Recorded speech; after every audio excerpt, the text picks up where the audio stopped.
And you thrust me into that position. I didn't believe in myself for that. What I did end up doing, I was the lucky one that had two parents that believed in me more than I believed in myself. The great athletes had fantastic coaches behind them. In SEAL team, you're not allowed to go out on a mission by yourself. You have to have a swim buddy. You have to have that swim buddy because we all have moments of weakness. I really want everyone to know out there that whatever it is you're trying to overcome, you're not doing it alone. Don't do it alone. It's okay to be weak at times. Just tell somebody. That's the vulnerability piece. Don't leave people guessing. Say, hey, today's a hard day for me. I'm struggling.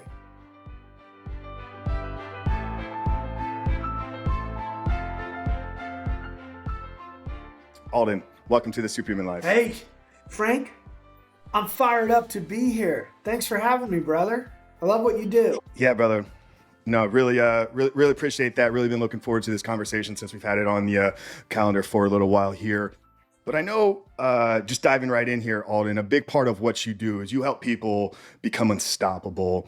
And I'd like to go back to hopefully a point in your life where you had a very radical mindset shift. I know that there was a very specific moment in your early childhood where you were taught a lesson that nobody is in charge of the outcome of your life outside of you. So can you kind of take us back there, Alden, kind of paint the picture of what was going on in your life and kind of how that set you down this path of everything you've accomplished here in your life up to this point? Well, as my old commanding officer in SEAL team would say, strap on the Wayback Machine. I'm 12 years old. I'd been hospitalized for a couple of nights. They thought I had spinal meningitis because I'd been bedridden for about 40 days. From the third time I had pneumonia, I did not have spinal meningitis, but had to do the damn spinal tap anyhow. And in the process of that, I got sent to the big city of Worcester, Massachusetts. Grew up in central small town. And I go see this pulmonologist, a doctor of the lungs, and he looked like an older Danny DeVito, right? Bald, white, wispy hair with thick Coke bottle glasses. And he talked in this nasally New Englandy accent, and in his office was full of all these laboratory pieces of equipment and blowing in ping pong balls and trying to keep them in different beaker levels. And after a while, he holds his hand up and he says, I see the problem here, Mrs. Mills. My mom's there with me. And he holds up this chart and he goes, why don't you come sit over here? You see this right here? You see this line? This is an average size 12-year-old boy's lungs. Your son, he's down here. He's way below the line. You see, he was born with smaller than average size lungs. And then he flips the chart again. And he says, and this line right here, this is a normal size airway for a 12-year-old boy. Your son's way down here. You see, he's got severe asthma. So here's what we're going to do here. He needs to do a couple of things. He's going to have medicine for the rest of his life. He needs to lead a less active lifestyle. I suggest the game of chess. Right? I'm sitting there like, oh, mom watches my body posture immediately. My chin drops to my chest, my shoulders slump forward, and she goes, wait 1 second here, doctor. And she taps me on the back of the shoulder, and she goes, Alden, you go wait in the lobby. I'll talk to the good doctor from here. I go sit in the lobby and I'm having a full pity party, right? I mean, 12-year-old boy thinking about how I'm going to play the game of chess. She comes out after a while and her hands are on that mom offensive position, on her hips, right? On the balls of her feet, leaning forward like she's smelling sour milk, looking at me. She kicks my foot and she's like, what's wrong with you? I'm like, Mom, chess? I'm terrible at checkers. How am I going to learn the game of chess? Right? I'd already gone there. The doctor. And she had these long French cuticle nails. I thought of them, after you see Jurassic Park, you can't ever not think of velociraptors right after that point, right? And they look like that. And she dug them into my forearm. And she said, now you listen to me. I'll get you that medicine. But no one defines what you can do but you. You got to make that decision. You hear me? Now, of course, I didn't get it, right? And she said, say it back to me. And I said it back to her, no one defines what I can do but me, Mom. And she let go, but I didn't get it that day. I didn't get it that week. But after about a month, I go try out for the local YMCA basketball team. And the only basket I ever scored was against my team. Ran off the court, home, totally embarrassed. And she's like, so what? You scored. Go try again. Go give another sport. I tried three more sports. Lacrosse goalie. You know how easy it is to score on your own team in lacrosse goalie if you don't put that stick all the way up? Scored in myself in soccer, hockey, four different sports I scored on. But my mom and my dad were very consistent. Keep trying. You define what you can do. Nobody else can. Fifth time was the charm. I found this sport called rowing, and I realized I could sit on my butt and go backwards for long periods of time. And, I just condensed a story that essentially went from 12 years old to 16 years old before I found a sport that I could excel in. And, rowing took me to the Naval Academy, took me to SEAL team, took me to the entrepreneurship route, took me to being an author. But you have these moments where you've got to make that decision. And to me, that was really one of the most pivotal moments. Yeah, it's such a beautiful story, man, and your ability to really kind of bring the listener along. I mean, it's the art of storytelling is a true gift that you hold. I'm sure you've told that so many times from the stage, on interviews, on podcasts. Has anybody ever asked you what your mom's conversation with the doctor was? No. As a matter of fact, nobody has, Frank. And no one really asked about my mom either. My mom was an asthmatic, and my mom also got misdiagnosed for a brain tumor for about 25 years, and so she had a whole bunch of medical maladies in her life, and so she had already seen this movie. She'd starred in it, and I knew that she had told me late in life. My mom passed about a year and a half ago that she had seen it. She didn't want it to affect me the way it had affected her.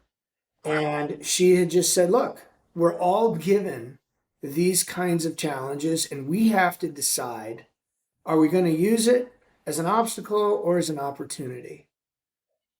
And she's like, I don't know what you're going to end up doing, but I can tell you this, don't let it define you. You define it. And, she wouldn't say, I was like, well, Mom, what did the doctor say? She goes, it doesn't matter. You got to get the medicine. We're going to go try the medicine. Right. Now, there are other pivotal moments, but, people will often then say, well, wait a second. You got diagnosed with asthma. How'd you get to Naval Academy? And how did you get through SEAL team? And there were other pivotal moments where I had to come to grips with dealing with that asthma. But I was on that medication for 10 years and then really had my next pivotal moment going through SEAL training when I had to confront that again. Would you be willing to share that story with us? I'd be curious, the journey from 16, what rowing taught you, because you said that was really the next defining moments. Rowing led you to the academy, which led you to SEAL teams, which has led you to entrepreneurship, patents, massive success, Forbes, leadership stages, so forth and so forth. So yeah, what was it about rowing that shaped you? And then, kind of what was that next pivotal moment there during Buds? So rowing is a fantastic sport for an uncoordinated person. It's a very simple movement, right? And the rowing that I did was 8 guys in a boat and one little person driving it. And you just have to do it. It's a very repetitive thing. The challenge with rowing is the selflessness that is required. Because you have to, you could be the greatest rower on the planet, but if you can't row with 7 other people, then you're no good. I have watched some of the greatest rowers fall apart when it came to trying to get their oar in and out of the water at the same time as everybody else. Not everyone else can be, right? So the synchronicity of rowing is critical, which I loved. There was no top scorer, right? There's no MVP. It's all about everybody getting those blades in at the same time. And the other piece about rowing is hard work. Did you do the work? You have to do a lot of volume of work to get to the point to be good enough to get in one of those top boats. It's just grinding. That's what rowing's about. Grinding, you have to love the grind. You have to learn to love the grind, and then you have to learn how to enter the pain cave and go into the depths of that pain cave, which, by the way, is inside of you, right? You have these tiers, and rowing set me up perfectly for going through SEAL training. The big challenge with SEAL training versus rowing was there's a lot more physical activity than just a simple stroke going back and forth. And so transitioning from this rowing point where you finally decided, okay, asthma is not going to be an anchor for me. I'm going to use medicine to get over it. Well, you go to SEAL team, now I'm sneaking it. I'm not supposed to be there. I'm not supposed to have it. I I have fudged, another way of saying I lied about it. And I'm in second phase. I'd already gotten through Hell Week, and I had been the class leader through Hell Week. And then we had some other guys who were a little more senior to me join, and now I'm the assistant class leader in second phase. We're training for the 5.5 mile ocean swim. It's a 3 mile ocean swim we're doing that day, and my lungs started filling up with blood. And I had to raise my hand in the swim, which is not an enjoyable thing to do. Usually, when you raise your hand out there, you're typically saying, "Hey, I quit. I'm dropping out." And they came over and they saw all this blood coming out of my mouth. So I go to the emergency room and they do a blood test on me and they find an antigen in my blood. They raid my room and they find the asthma medication and they throw down this drop on request medical drop. And they're like, you shouldn't even be here. You're an asthmatic. You've been sneaking this medicine. This is not allowed. You're out. And I said, hey, I was using it as a placebo to help my lungs stay strong. Everybody, I shouldn't say everybody, but there is an old adage, if you ain't cheating, you ain't trying in SEAL training. And, everybody tries something to give you that edge. In this case, it was asthma medication for me. That was my crutch. And I told them that I'm not an asthmatic, that I don't need it. And they're like, well, we'll see about that. They sent me to Balboa Hospital. I got pulled out of my class. Class continued on without me. And they put me through this thing called a methacholine challenge where they stuff you in a box and pump a mist. That's another story in itself, but I passed it. And that was the day I ended up walking into a church, taking a knee, and making a deal with God and saying, God, if this is meant to be, I'm not going to do any more of this medication.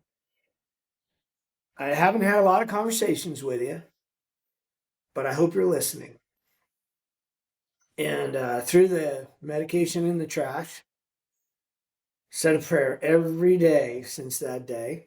And I went on and joined the next class, had to go through 5.5 weeks of buds again, which sucked. But it tested and reaffirmed me that I could do this without the medication. Um, and that's kind of that was a pivotal moment for me because I had to really practice faith, and I hadn't really practiced faith until that point. Yeah, that's incredible, Alden. Thank you for sharing that.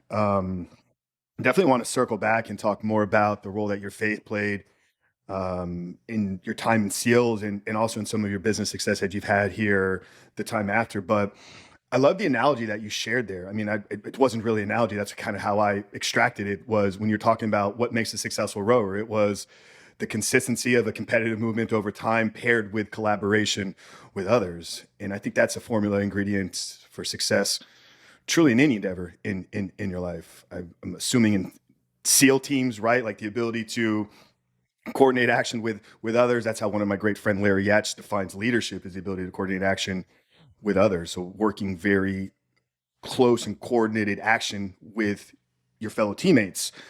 Also in business, right? The consistent action over time. That's how so many people or why so many people fail in business and success because they can't grind day after day after day. So Talk about consistency and why so many people, in your opinion, you think struggle with the consistent action over time, and what somebody can do to begin to kind of shift their mindset. How much time do we have on this topic? Because we We'll can go as long go as we need to, brother. real deep on that. Boy, Frank, where do I begin on answering that? You know, all of us have different reasons for not being able to show up every day. Because what we're talking about is showing up every day and taking one action. It's the only action we can do, one action at a time. I tell people all the time, whether it's writing or on stage or coaching, look, unstoppable is a choice. And everybody that I've ever met has been built to be unstoppable. And you only have these three controllables that if you learn to take control of these three things, then you can be as unstoppable as your imagination will take you. You will only find that your greatest limitation will then eventually be your limitation or your imagination on how far you want to go. So, where do people fail? Or where do they not show up consistently? It's in one of these three, and they're all interconnected. How they think, their thoughts. Thoughts are broken into past, present, and future. We can go down a whole discussion point on that. Where they put their focus. I think of focus like a funnel, and I call it our focus funnel. Everybody has one. Focus, all it does is take a thought, attach energy to it, funnels energy into taking an action. And then we take this action, we take this moment to recognize our reason to believe. And that is our third critical component, our beliefs. We have all kinds of beliefs. Some neuroscientists say we're born with some beliefs. We pick up beliefs all the time. Some beliefs are empowering, enabling, right? They fill us with fuel, like, I got this, we can do it. And then there are other beliefs over time that we accept that are limiting. A limiting or empowering belief drives a thought drives a focus to an action, determines whether we'll continue to believe or not. And I call that right there the performance loop. And that is how we build our unstoppable mindset. All of us have that capability. So when you ask an open question like that, those are the topics when I'm working with somebody that I'll drill into. Well, tell me why you blew off the morning workout this morning. Now, I've got 4 boys, right? I get to practice on them all the time. And they're all athletes. And everyone, 2 of them do the same sport, water polo. One's a football player, one was a rower. And so it's an easy metaphor for sport, but it could be your sport could be showing up for work. I think of work and business as an athletic event, right? There's all kinds of different metaphors that we can talk about on this, but the point of this is it's either a thought, a focus, or a belief of why someone isn't being consistent of taking that action. Yeah, that's great, Alden. There's a lot there for us to expand upon. I really like to spend some time. I think you mentioned we could really go deep on the thoughts, and I think you said that we have 3 types of thoughts: past, present, and future. Curious how much in control of our thoughts if the thoughts are dictated by our past. So let's talk about these thoughts for a moment. And I'm really riffing off of something that I enjoyed studying from Byron Katie. She penned a piece of work in the mid 80s called The Work. It's a book called The Work. And she was wildly depressed, kind of holed up in her room for a year. And she did her own kind of deep work to come up with this concept. And the reason I want to give her that credit is because it's exactly how I think of thoughts. Thoughts are neither helpful nor hurtful until we attach to them.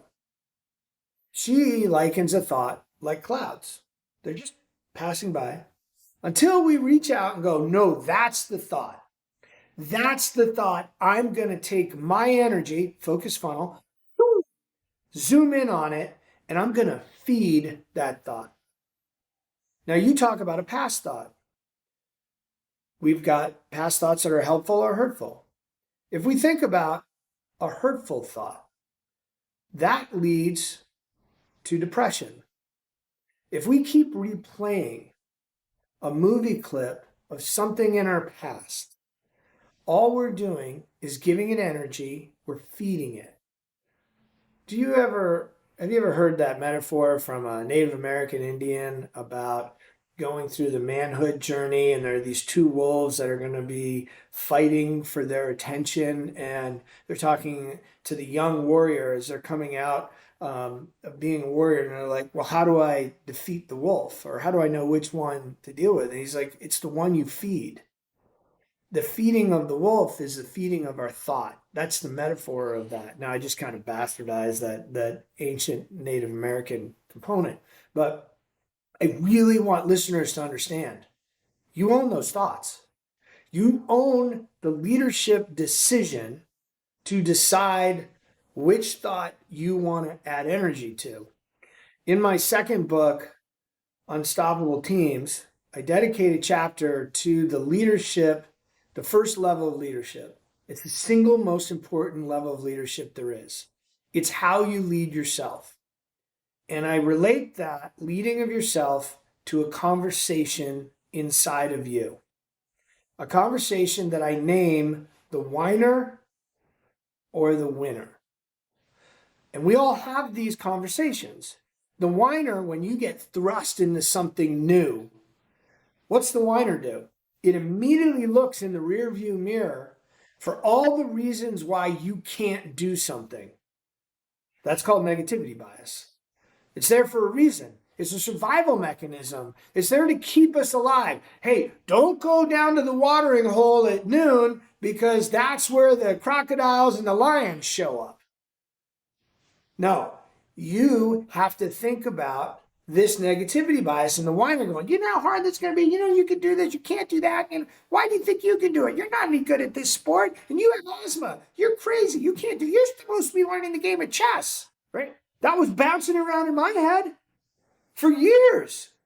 And we all have that. We beat the living crap out of ourselves. We will allow the whiner to talk to us more negatively than any single person that in our life around us. But that's in our control. We're feeding the whiner. That's a wolf. And then there's the other one. Now, we also have thoughts in our past that are winning thoughts.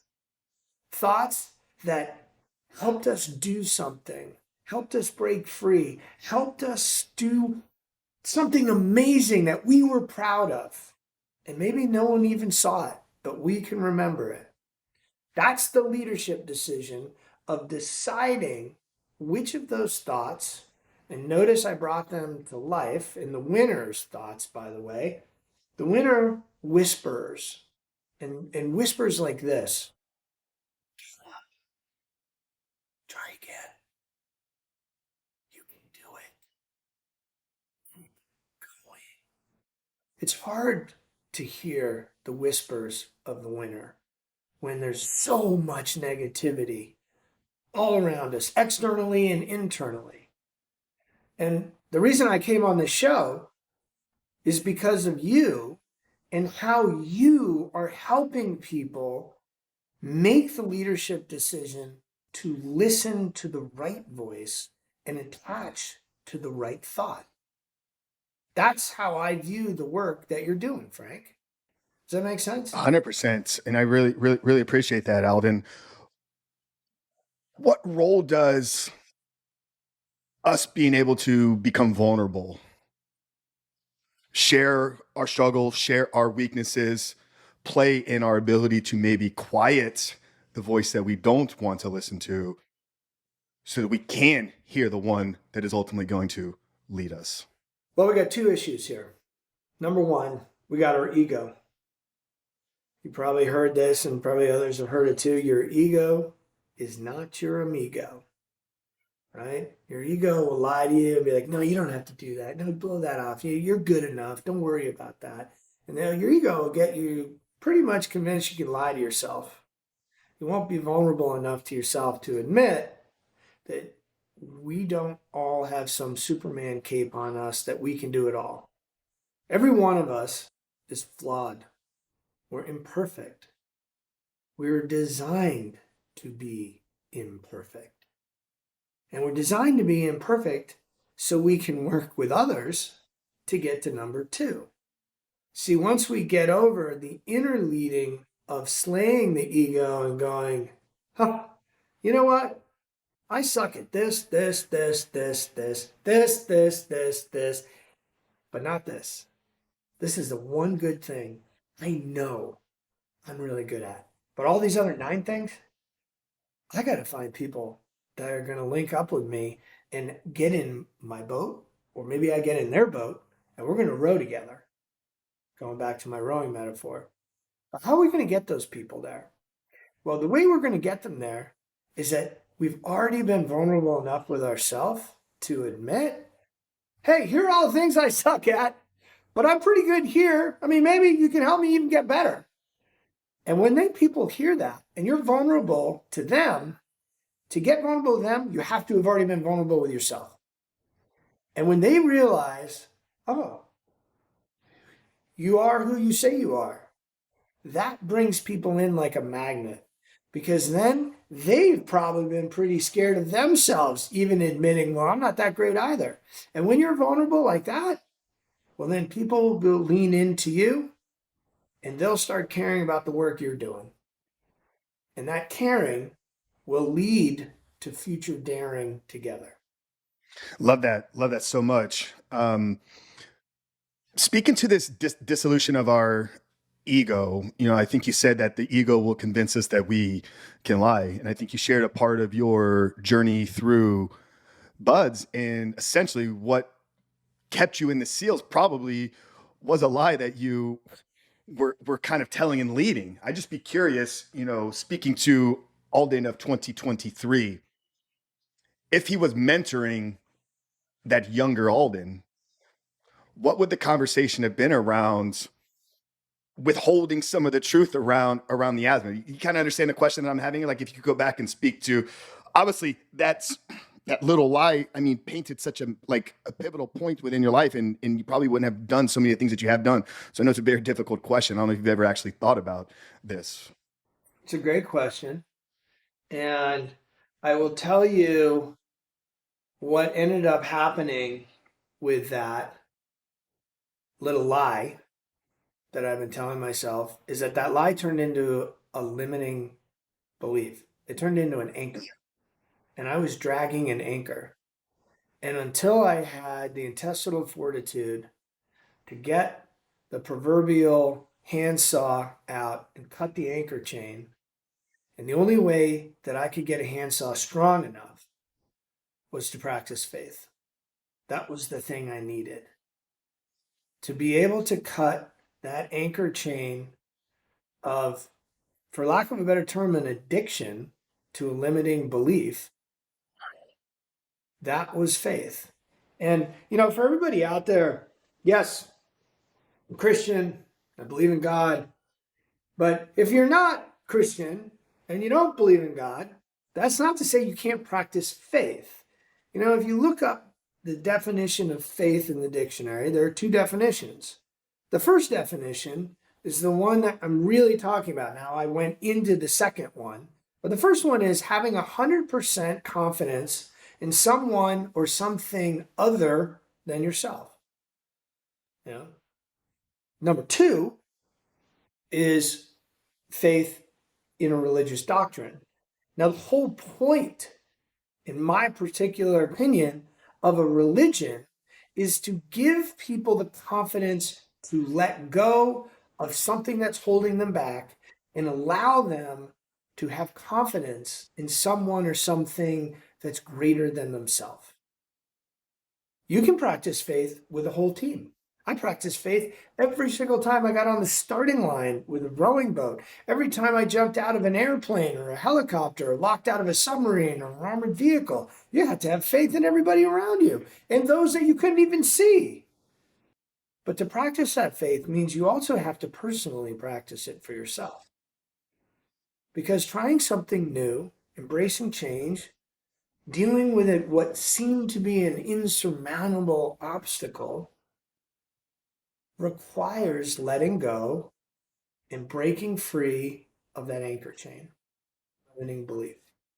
God, what a powerful reframe there. Like it became a limiting belief by you telling the lie, because by you telling the lie, it was convincing yourself that you needed the medicine. When in reality, the minute that you told somebody else and yourself that I don't need it, you then were able to succeed without it. So, I mean, God, how many people in their life have something that they're chained to, not pornography, right? Like, but I'm saying like sleeping medication, caffeine in the morning. Like I need to do this in order to achieve this specific thing.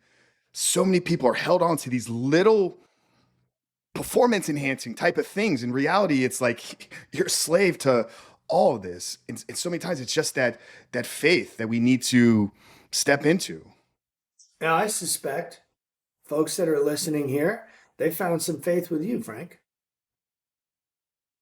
because you ended up practicing faith yourself. And that takes courage.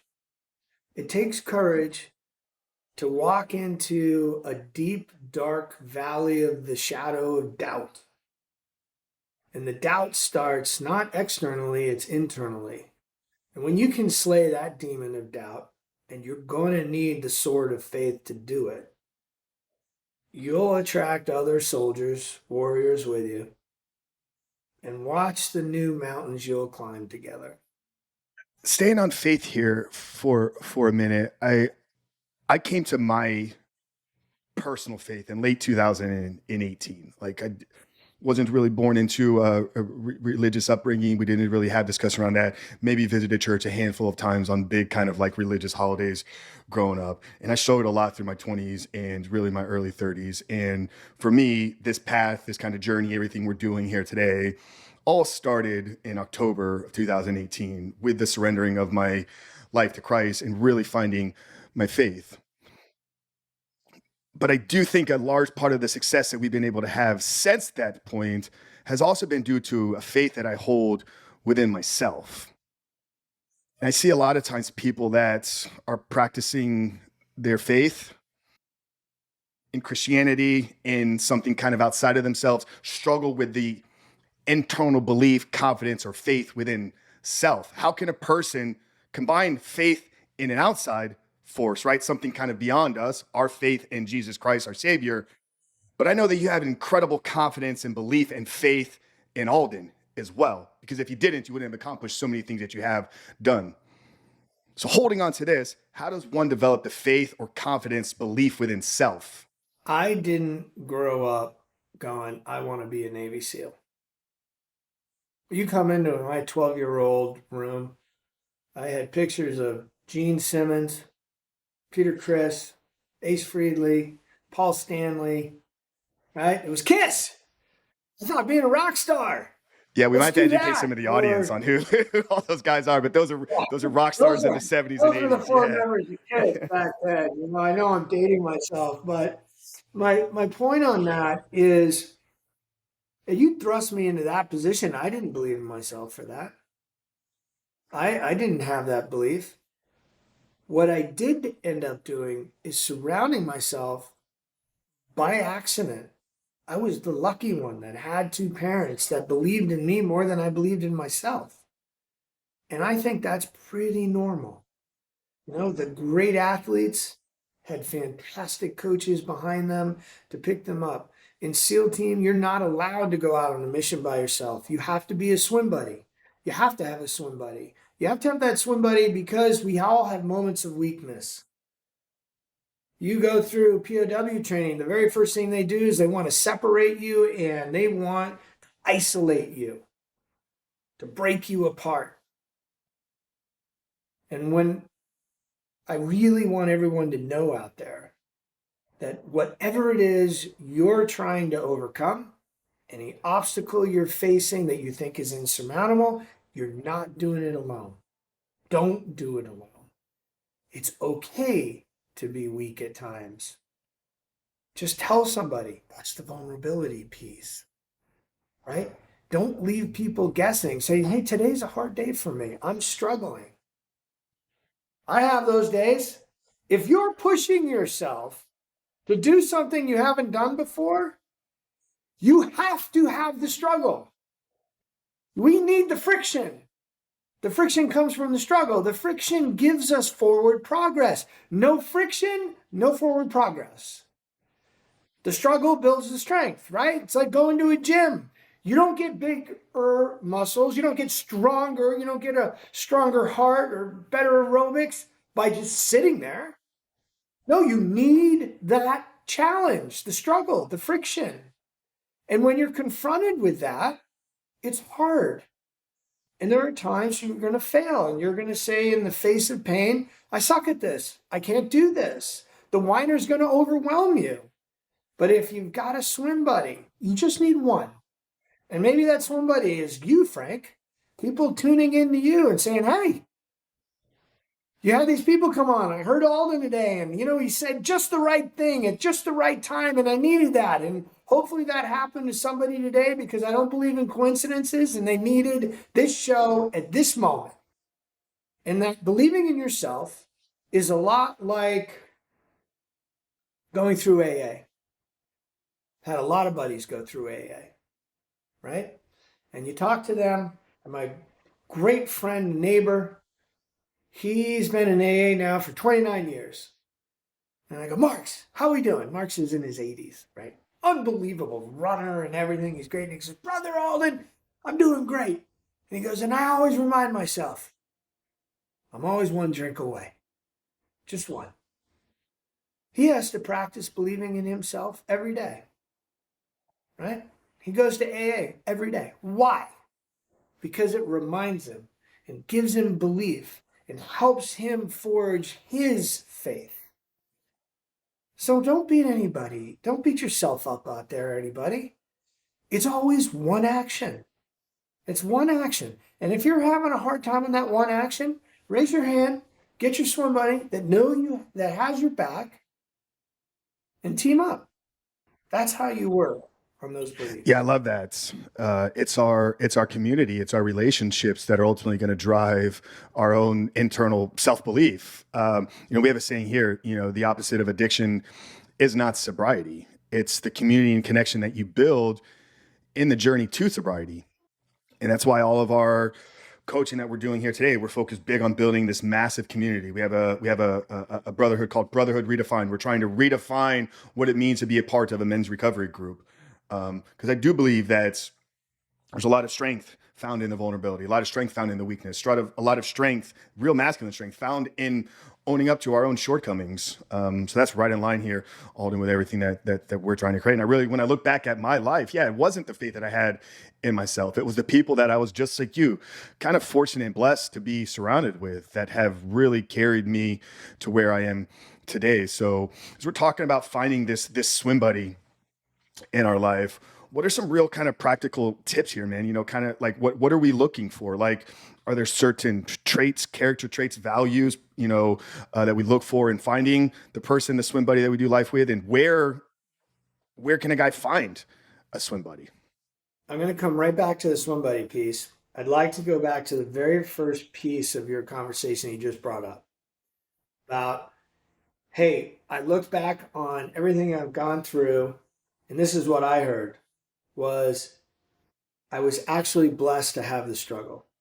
100%. And the struggle in that your transformation, that pivotal moment, you said was it 2018? Right? That's exactly the right way to look at things. And everybody out there that's dealing with whatever they're dealing with, whatever their struggle is, I want them to understand that there is always a positive to a negative. Always. Human nature is designed, and Mother Nature has designed it that way. There is always a positive to a negative.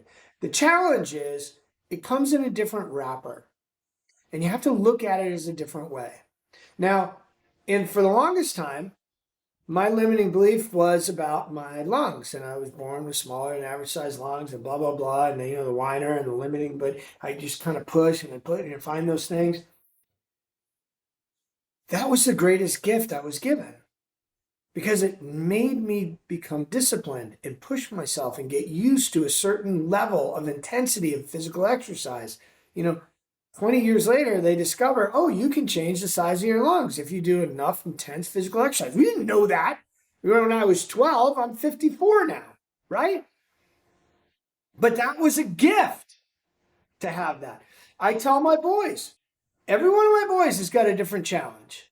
I'm like, boys, that's the gift, is that when you're given that, that's the wrapper. And it's giving you the struggle that gives you, unlocks your gift. So someone may say on the show, like, oh, I'm struggling with a porn addiction, or I'm struggling with a drug addiction, or I'm struggling with XYZ. What if that was the gift?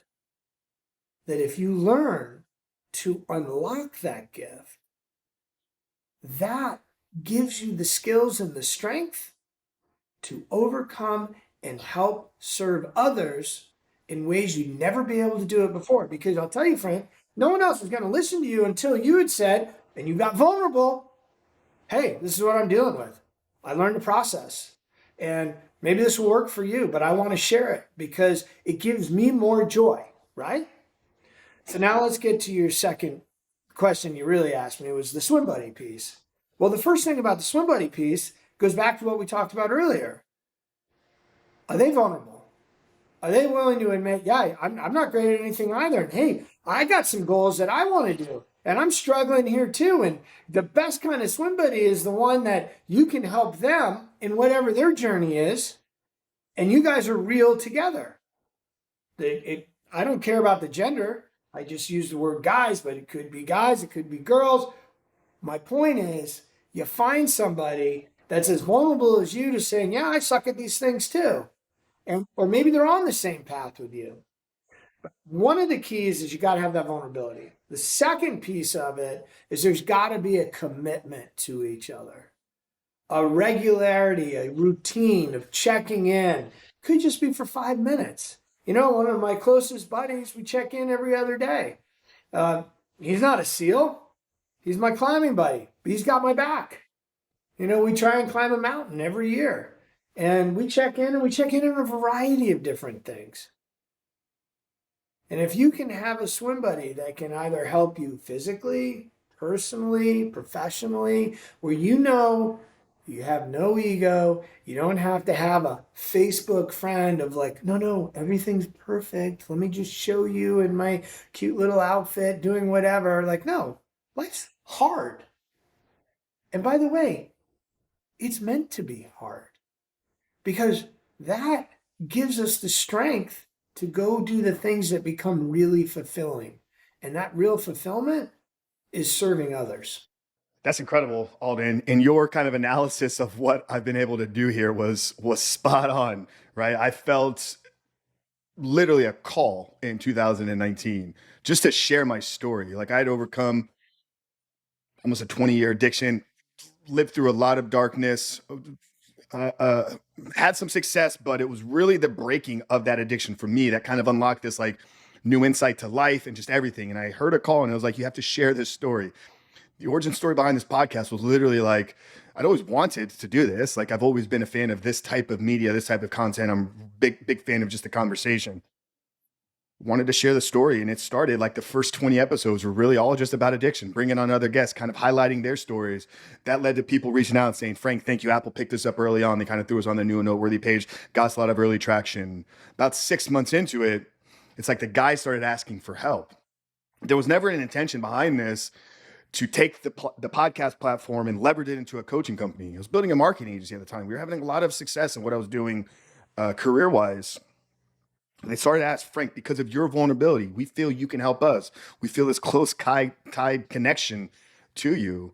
And out of that, in January of 2020, January 28th was in fact the day that I took on the first 2 clients. And here we are, 3.5 years later, over 350 men, successfully free of pornography, thousands of guys impacted, millions of people reached. It's been truly remarkable. So that was spot on, and I think it all started with my vulnerability. So I appreciate that. That's Yeah, the gift, brother. and That's the yeah, gift. and we The struggle.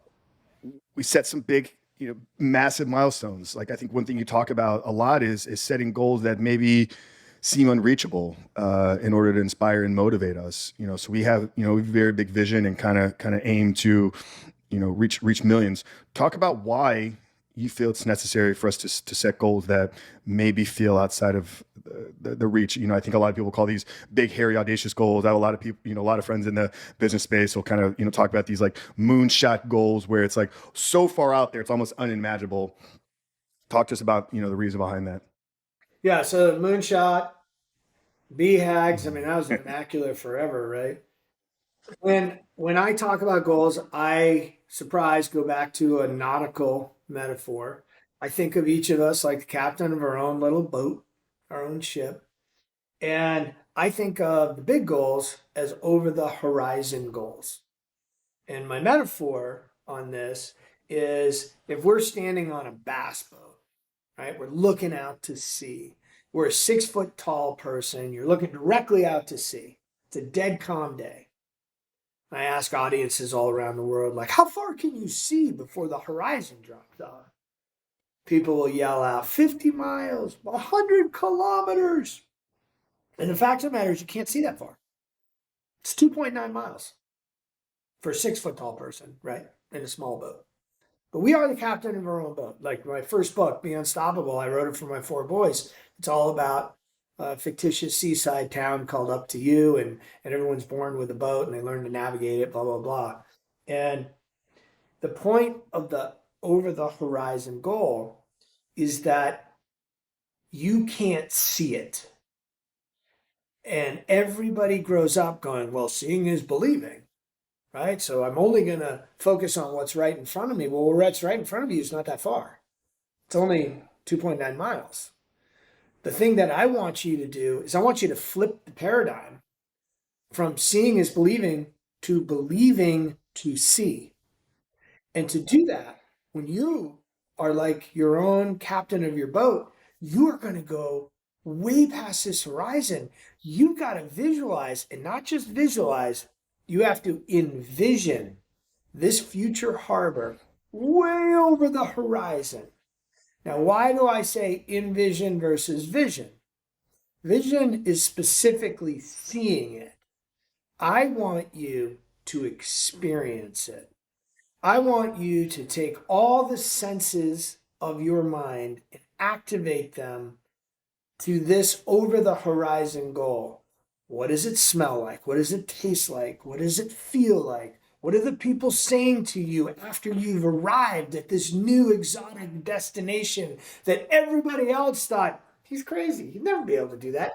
I wants to be a Navy SEAL. He's born with small and average size lungs. He's an asthmatic. He got bullied all the time. He'll never be able to do that. By the way, he has long curly hair and call him Shirley Temple. Well, SEAL? Yeah, he'll be back in a week. What are you kidding me? But if you're not hearing that because you are envisioning that, and we get into a practice of envisioning the big, hairy, audacious goal, the moonshot, the over the horizon goal, well, then guess what we're doing on a daily basis? We're practicing faith. When we start to practice that every single day, well, we will never fear any evil. We will walk proudly with love in our heart through the deepest, darkest valleys of the shadow of doubt. That's why we need this. Don't stop dreaming. All of you listening, don't you dare, from the moment you get on your deathbed, I want you continually swinging for the fences. That's what this is about. Because now we're living when we're doing that. Man, Alden, that is beautiful, man. So powerful. It's like the unreachable, over the horizon goals are an exercise in us practicing faith in our goal setting. Like, God, so profound. All good, right? Now you can't live there. You wake up, go to bed, think about it, and then you got to go. All right, let's get to the tactical. What is the next single step I can take? Right? I mentioned I like to climb mountains. I climbed Denali when I turned 50 up in Alaska. Tallest mountain in um, North America. It's 20,000 feet. We had to bring all our own stuff. It's just a slog. You don't get to see the summit until, for us, it was the 14th day. 45 minutes after the last turn, you get to see the summit. So, when you're like, the old adage, and your kids are in the car, and like, are we there yet? Are we there yet? Like, no, no. You got to enjoy the moment right now. You got to enjoy the moment of the grind, the moment of the next step, the moment of how lucky am I to have this opportunity to be alive and bring on this struggle because it is going to make me better. And when we embrace that kind of a mindset, what do you think happens to us, Frank? Become unstoppable.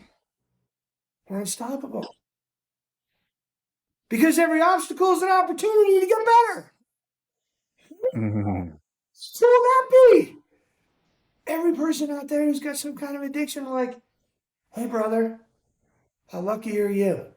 I know it's not comfortable right now, but trust me, you do the work, you will be free and you will be able to find more joy from breaking that shackle, that anchor chain, because the tools you have learned to cut that chain will not only break you free, but it will give you joy to help others do this.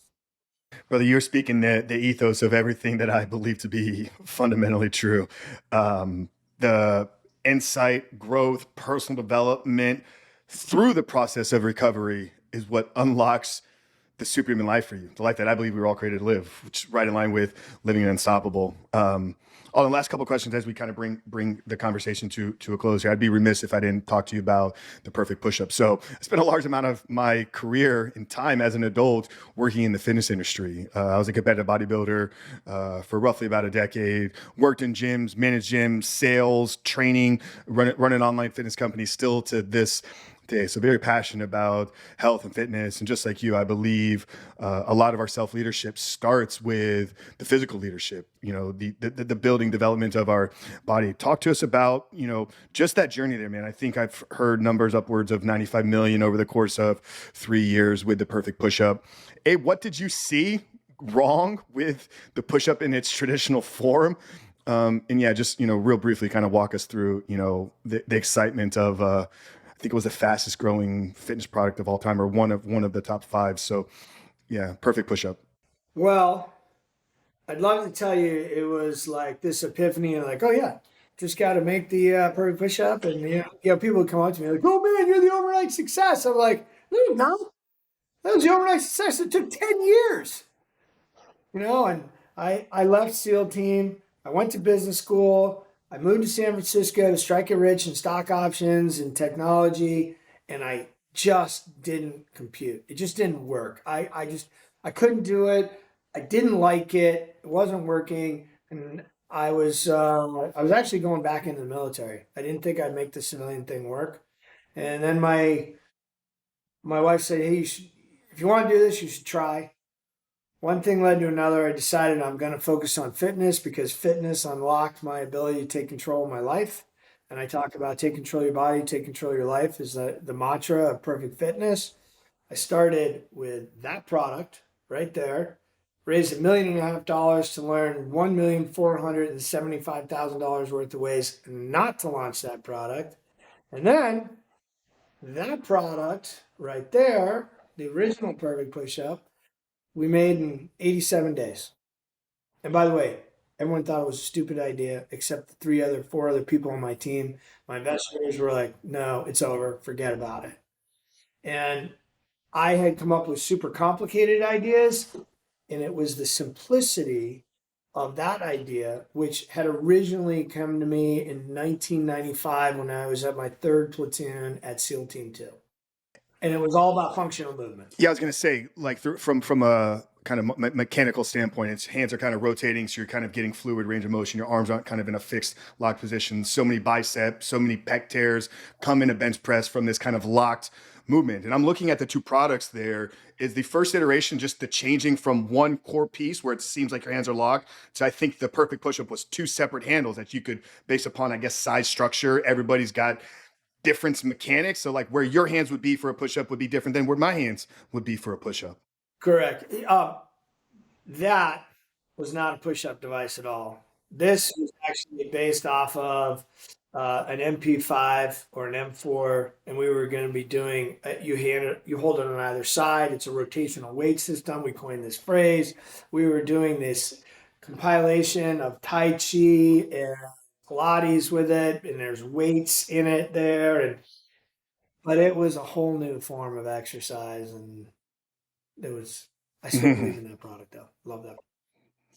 So that's how it came about. I mean, I'm sensitive to your time, but I'm happy to go into more details if you want to know about it. No, I don't think we need to go too far deep down the rabbit hole with the products there. Like I said, I just there's so many things that you and I think could dive into as somebody that has such a passion for health and fitness. Like I said, I just wanted to kind of get a little bit of the Oh yeah, I think it's the cornerstone of leadership. And my next book that I'm writing is Unstoppable Leadership, and it's about the 7 leadership roles that we got to learn to lead. And the very first one is the athlete inside of us. And I mean the athlete of just the physical leadership. Not, you don't have to go out and win a national championship. You don't have to go get a gold medal in the Olympics. But you got to take care of your body. You got to learn how to lead it so it can empower you to show up every day and take the actions necessary to achieve your goals. Because I'm big into goals. Yeah, I love that. I love that athlete term. I have a friend who wrote a book called "The Standard: Discovering Jesus as a Standard of Masculinity." Talks a lot about like the kingdom athlete. Like as believers, as Christian men, we're called, through physical development. There's a lot of stories throughout the Bible. For me, I wrote an article, fitness article, back in early 2018, where around the concept of being a bodybuilder. And it was taking this athlete term and really saying anybody that spends time physically training and paying attention to their nutrition is a bodybuilder. I wanted to empower people to embrace the identity of being a bodybuilder, because I think sometimes when people think bodybuilder, they kind of pedestal it like this guy that's big on the stage and like meathead type of guy. And it's like, no, the empowerment of knowing that you can change your body through physical training, you can change your body, you can change your life through nutritional balance and control. That's a bodybuilder in my eyes. And I think if we all could embrace a little bit about what that bodybuilder identity is. I know like SEALs have played a role in your success in business. Bodybuilding played a massive role in success in business, entrepreneurship, leadership, addiction recovery as well. Like the principles for transformation are universal across all things. Yeah, and the key principle of all those transformations you brought about, the Mm-hmm. struggle, Yeah. the friction. It ain't easy changing your body, especially if you're going to be a bodybuilder. It ain't easy changing an addiction, but you learn in that struggle and the strength you get from it, well, then you can be superhuman. Amen. Amen. Alden, tell the guys where they could connect with you. Talk about Goldbud as well. We didn't really get to that. We talked specifically a little bit about goals, but yeah, a little bit on Goldbud and where people can connect with you, and we'll bring it to a close here with our last and final question. Yeah, I really want to impress upon everybody. I created this app called Goldbud, and the whole idea of it is a free app that people can download to do the 3 basic things for goal achievement. Make a goal, build a goal team, and create goal commitments that you can report. So you can do on the fly goal teams to get after it. It doesn't even have to be a big goal, but the idea is a place where you can build that swim buddy, that goal team, and then create commitments and get into the routine of doing something new to achieve something that you probably are feeling shackled. That's the whole idea behind Goalbud. They can find more about me at alden-mills.com. And you go check out Goldbud, and you can also see Goldbud at goldbud.org. Yeah, incredible, guys. We'll get all that shared down there in the show notes. We'll get the link to his website. We'll also get all of Alden's books, Unstoppable Teams, Unstoppable, And be unstoppable. Be Unstoppable, and then the third one is coming out next year. We'll love to have you back on, talk more about leadership, and maybe help with the launch of that book and everything when that time comes here next year. So, Alden, we like to end every single episode here with the same and final question. The title of the show is called The Superhuman Life. We talked about a little bit of the journey here. You know, my faith has played a massive role in what we're doing here, but I believe a superhuman life is a belief system, or it's a way that I try to show up here every single day. And it's coming from the place that I do believe we're put on this earth for a purpose. So there's a calling on every single one of our lives.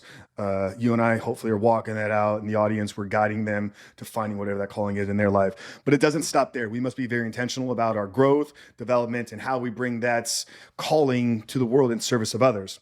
So that's what I mean when I talk about living a superhuman life, but I love to get the guest take. So Alden Mills, as we end today's conversation, how would you define living a superhuman life? Giving back, without question. You know, right when I dropped my dad off at the airport after we drove across country for 2 weeks, and he had served in the military, and he's like, Alden, I got no piece of advice for you on how to get through buds. I was an Air Force officer. You know, I looked at SR-71 Blackbird videos, but I can't even relate with what you're going to do. But I can tell you this. The best joys in life are giving back. You get stuck, go give. You want to go to the next level, go give. And give without expectation of return.